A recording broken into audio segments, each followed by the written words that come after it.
Paul Biya trompé, Chantal Biya au cœur du scandale et infidélité explosive? Symbole de collision.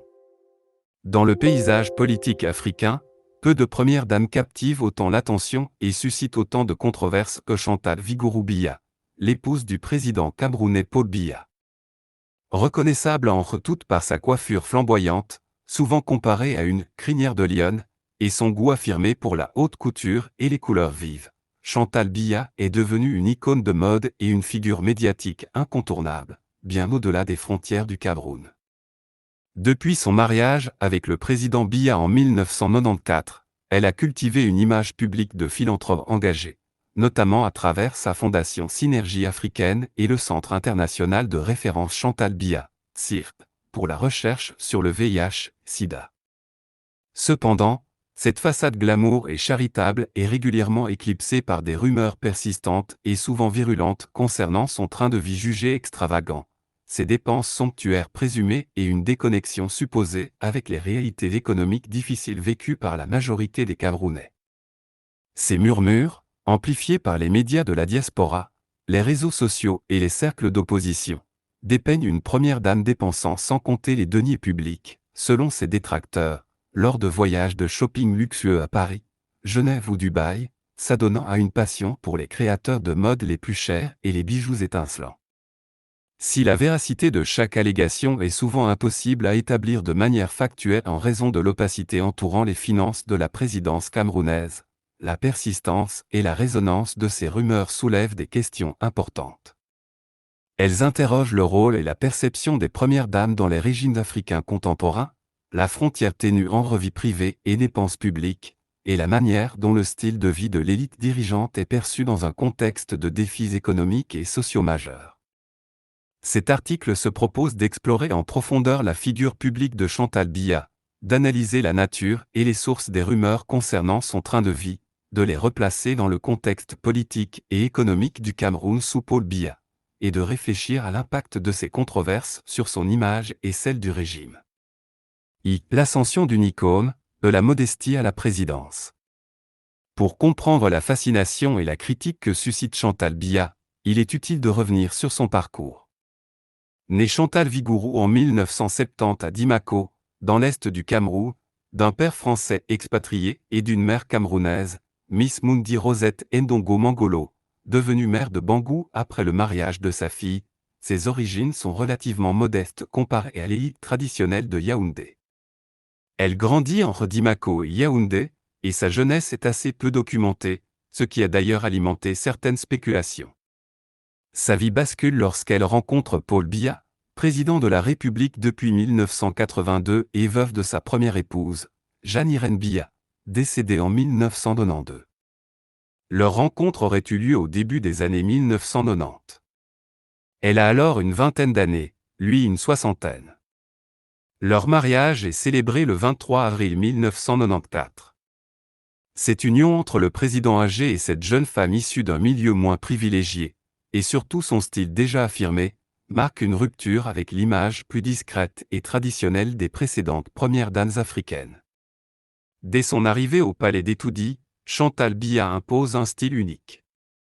Sa coiffure volumineuse et changeante devient sa signature, un sujet de conversation et d'imitation mondiale.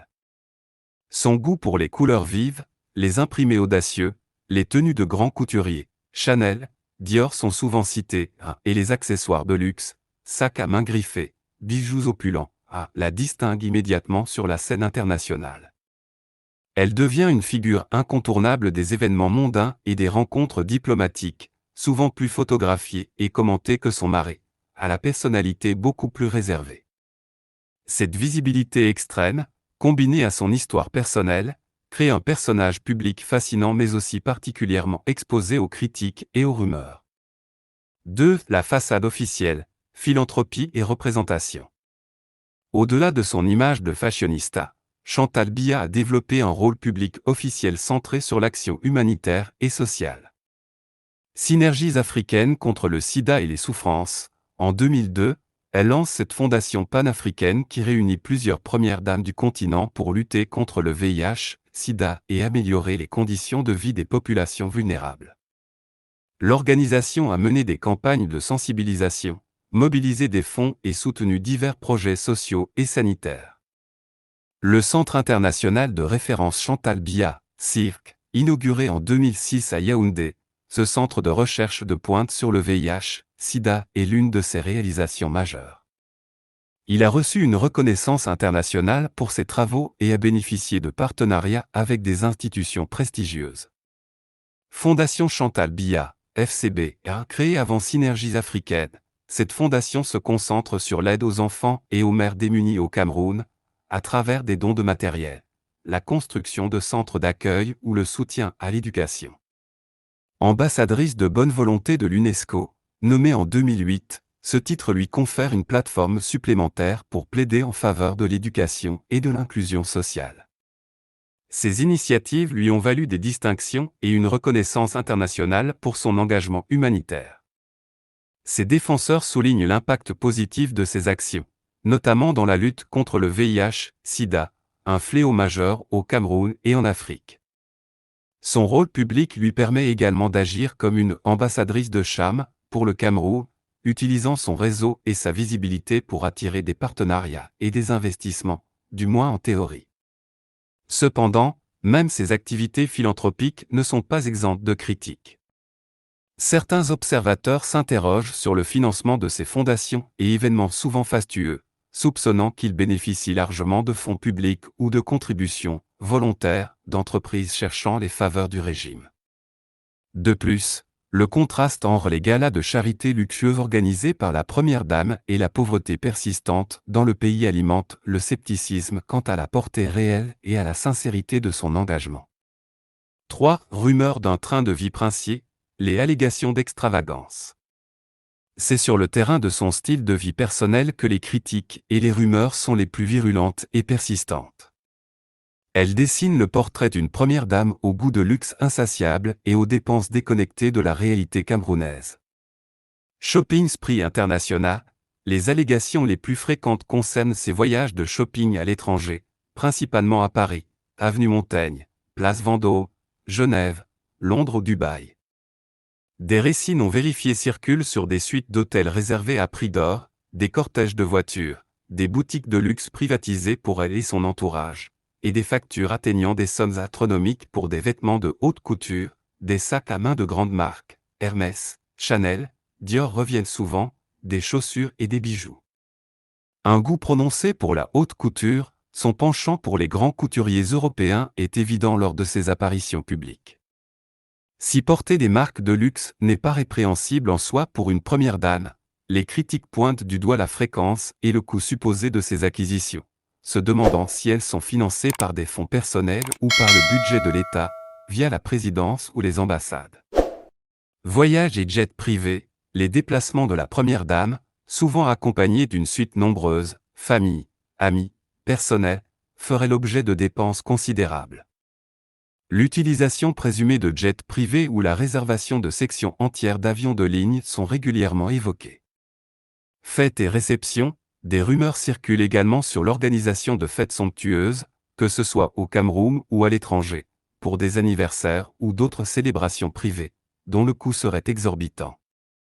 Influence et entourage, au-delà des dépenses personnelles, certains murmures évoquent l'influence de son entourage proche, amis, membres de sa famille, qui bénéficieraient de sa position pour obtenir des avantages, des postes ou des contrats, alimentant les accusations de népotisme et de favoritisme.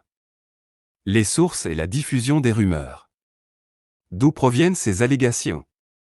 Un média de la diaspora et opposition, une grande partie de ces informations émanent de médias en ligne basés à l'étranger, souvent gérés par des opposants au régime Biya.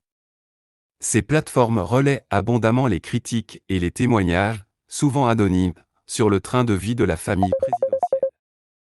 2. Réseaux sociaux, Facebook, Twitter, WhatsApp sont des vecteurs puissants pour la diffusion rapide de ces rumeurs, souvent accompagnées de photos, parfois sorties de leur contexte, ou de montages visant à choquer l'opinion.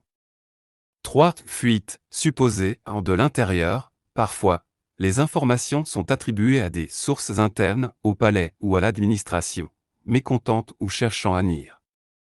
Leur fiabilité est par nature invérifiable. 4. Journalisme d'investigation. Limité à, en raison du contrôle étroit des médias au Cameroun et des risques encourus par les journalistes critiques, les enquêtes approfondies sur les finances présidentielles sont rares et difficiles. Quelques médias internationaux ou ONG, comme le Comité catholique contre la faim et pour le développement, CCFD, qui avait publié un rapport sur les biens mal acquis des dirigeants africains, ont tenté d'aborder le sujet, mais souvent sans pouvoir fournir de preuves définitives spécifiquement sur les dépenses personnelles de la Première Dame. 4. Le contexte camerounais. Pourquoi ces rumeurs résonnent-elles si fort? La persistance et l'impact de ces rumeurs ne peuvent être compris sans les replacer dans le contexte sociopolitique et économique du Cameroun. Le règne interminable de Paul Biya, au pouvoir depuis 1982, Paul Biya est l'un des plus anciens chefs d'État au monde. Son long règne est marqué par une concentration du pouvoir, un manque de renouvellement politique, et des accusations récurrentes de mauvaise gouvernance et de répression de l'opposition. La longévité même du régime suscite frustration et ressentiment. Défis économiques et sociaux. Malgré ses ressources naturelles, pétrole, bois, agriculture, le Cameroun fait face à d'importants défis, pauvreté touchant une large partie de la population, chômage élevé des jeunes, infrastructures défaillantes, routes, hôpitaux, accès à l'eau et à l'électricité, système éducatif en difficulté. Les classements internationaux placent régulièrement le Cameroun parmi les pays où la perception de la corruption est élevée. La crise anglophone. Depuis 2016, les régions du Nord-Ouest et du Sud-Ouest sont en proie à un conflit sanglant entre les forces de sécurité et des groupes séparatistes armés, entraînant des milliers de morts, des centaines de milliers de déplacés internes et une crise humanitaire majeure. Cette crise exacerbe les tensions et les difficultés économiques. Le contraste saisissant, c'est dans ce contexte difficile que les images de la Première Dame en haute couture, descendant de voitures de luxe ou participant à des événements fastueux à l'étranger, créent un contraste particulièrement choquant et douloureux pour de nombreux Camerounais. Le train de vie présumé de l'élite dirigeante est perçu comme indécent et comme un signe de l'indifférence du pouvoir face aux souffrances du peuple. Les rumeurs de dépenses somptuaires alimentent le sentiment que les ressources du pays sont détournées au profit d'une petite caste privilégiée.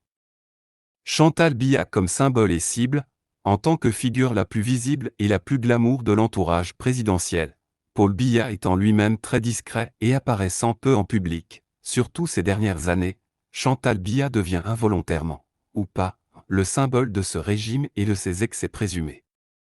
Critiquer son style de vie est aussi une manière indirecte, et peut-être moins risquée, de critiquer le président lui-même et le système qu'il incarne. Elle devient une cible paratonnerre pour le mécontentement populaire et les attaques de l'opposition. Réaction, défense et l'impact durable des controverses. Face à ce flot constant de rumeurs et de critiques, quelles sont les réactions? Le silence présidentiel. La présidence camerounaise adopte généralement une stratégie de silence ou de dédain face à ces allégations. Elle ne commente que très rarement les rumeurs concernant la vie privée ou les dépenses de la famille présidentielle, considérant probablement que répondre leur donnerait trop d'importance ou de crédibilité. Mise en avant de la philanthropie, la communication officielle préfère mettre l'accent sur les œuvres caritatives de Chantal Biya, ses actions en faveur des démunis et son rôle d'ambassadrice pour le pays. C'est une manière de contrebalancer l'image négative et de présenter un visage plus social et engagé. Défense officieuse, les partisans du régime ou certains commentateurs proches du pouvoir avancent plusieurs arguments pour défendre la Première Dame. Aux motivations politiques, les rumeurs seraient orchestrées par l'opposition et la diaspora pour déstabiliser le régime. Aux exagérations et mensonges, les chiffres avancés sur ces dépenses seraient largement exagérés, voire inventés. Au rôle de représentation, une première dame se doit d'avoir une certaine prestance et d'honorer son pays par son élégance lors des événements internationaux. Son style serait une fierté nationale. Aux sources de financement privé, il est parfois suggéré, sans preuve, que ces dépenses proviennent de la fortune personnelle du président ou de ses propres activités, bien que celles-ci soient floues. L'impact sur l'image, malgré les efforts de communication, les rumeurs ont un impact indéniable et durable sur l'image de Chantal Biya et, par ricochet, sur celle du régime. Aux perceptions publiques négatives, pour une partie significative de l'opinion camerounaise et internationale, elle reste associée à l'idée d'excès et de déconnexion. Aux alimentations du mécontentement, ces histoires nourrissent le ressentiment populaire et la critique envers l'élite dirigeante, contribuant au climat de défiance. Aux munitions pour l'opposition, elles fournissent un angle d'attaque facile et populaire pour les opposants politiques. Aux images internationales ambiguës, si son style unique lui vaut une certaine notoriété médiatique, les controverses sur son train de vie ternissent son image sur la scène internationale, la plaçant parfois dans la catégorie des épouses de dirigeants autoritaires aux dépenses excessives. Conclusion, entre icône pop et symbole contesté. Chantal Biya est indéniablement l'une des premières dames les plus marquantes et les plus médiatisées de sa génération en Afrique. Son style flamboyant, sa présence affirmée et ses initiatives philanthropiques lui ont conféré une notoriété internationale et une base de soutien au Cameroun. Elle incarne pour certains une forme de modernité et de réussite, une figure glamour qui fait rayonner l'image du pays. Cependant, cette image est indissociable des rumeurs persistantes et des critiques acerbes concernant son train de vie jugé extravagant. Dans un pays confronté à de graves défis économiques et sociaux, et dirigé depuis 4 décennies par un régime marqué par l'opacité et les accusations de corruption, les allégations de dépenses somptuaires de la première dame cristallisent le mécontentement et le sentiment d'injustice d'une partie de la population. Peu importe la part de vérité exacte dans chaque rumeur, la perception d'un fossé immense entre le quotidien des Camerounais et le luxe présumé de la famille présidentielle est devenue une réalité politique et sociale tenace. Chantal Biya est ainsi devenue une figure profondément ambivalente, icône pop et philanthrope pour les uns, symbole d'excès et de déconnexion pour les autres.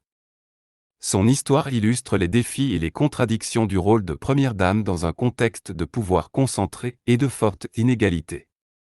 Elle rappelle à quel point, dans l'arène politique contemporaine, l'image, le style de vie et la gestion des apparences sont cruciaux, et comment la sphère privée, surtout lorsqu'elle est associée à des dépenses publiques présumées, peut devenir un enjeu politique majeur et une source de controverses inextinguibles.